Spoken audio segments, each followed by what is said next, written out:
അപ്പത്തിൻ്റെ മാവ് ബാക്കിയുണ്ടോ? ഉണ്ടെങ്കിൽ ഇനി അത് വെറുതെ കളയണ്ട. നമുക്കത് വെച്ചൊരു ഈവനിങ് സ്നാക്ക് തയ്യാറാക്കാം.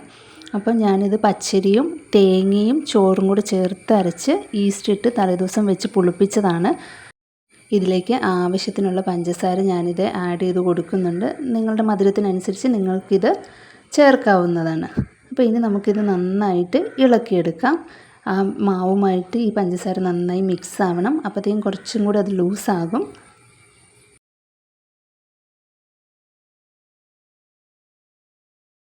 മാവും പഞ്ചസാരയും കൂടി യോജിച്ചു. നമുക്കിനി അതൊരു ഇഡ്ഡലി തട്ടെടുക്കാം. അതിലേക്ക് അല്പം വെളിച്ചെണ്ണ തൂക്കാം. ഞാനിപ്പോൾ ഇതിലേക്കെല്ലാം വെളിച്ചെണ്ണ നന്നായി തൂത്തിട്ടുണ്ട്. നമ്മൾ ഇഡ്ഡലിക്ക് വേണ്ടിയിട്ട് ഇഡ്ഡലിത്തട്ട് എങ്ങനെ തയ്യാറാക്കുന്നോ അതുപോലെ തന്നെ വെളിച്ചെണ്ണ തൂത്ത് എടുത്ത് മയപ്പെടുത്തി എടുത്തിട്ടുണ്ട്. വെള്ളം തിളയ്ക്കാൻ വെക്കാം. വെള്ളം തിളച്ചു. നമുക്കതിലേക്ക് ഇഡ്ഡലിയുടെ തട്ട് വയ്ക്കാം. ആവി തട്ടാതെ സൂക്ഷിച്ച് ഇഡ്ഡലിത്തട്ട് വെച്ചു. നമുക്കിനി ഇതിലേക്ക് ഇഡ്ഡലിക്ക് എങ്ങനെയാണോ നമ്മൾ കോരിയൊഴിക്കുന്നത് അതുപോലെ തന്നെ നമുക്കിത് ഫില്ല് ചെയ്യാം.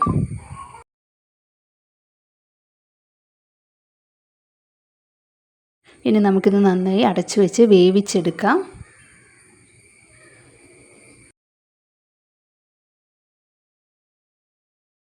ഇപ്പം 10 മിനിറ്റ് ആയിട്ടുണ്ട്. നമുക്കിനി ഇത് തുറന്ന് വെന്തോ എന്ന് നോക്കാം. നന്നായി ആവി വരുന്നുണ്ട്. കൈ പൊള്ളാതെ സൂക്ഷിക്കണം.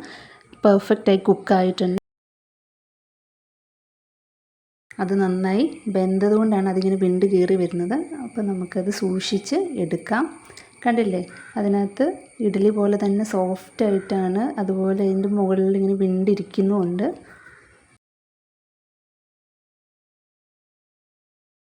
അങ്ങനെ നമ്മുടെ ഈവനിങ് സ്നാക്ക് ഇവിടെ റെഡി ആയിട്ടുണ്ട്. അപ്പോൾ തണുത്തതിന് ശേഷം മാത്രം അത് അടർത്തി എടുക്കുക. അപ്പോൾ ഞാൻ ചെറിയൊരു ചൂടോടെ തന്നെയാണ് എടുക്കുന്നത്. അപ്പോൾ കണ്ടോ, പെർഫെക്റ്റായിട്ട് അത് ആ തട്ടിൽ നിന്ന് വിട്ട് വന്നിട്ടുണ്ട്. കറക്റ്റാണ്. നന്നായി വെന്തത് കൊണ്ടാണ് അതങ്ങനെ വന്നിരിക്കുന്നത്. നല്ല സോഫ്റ്റാണ്.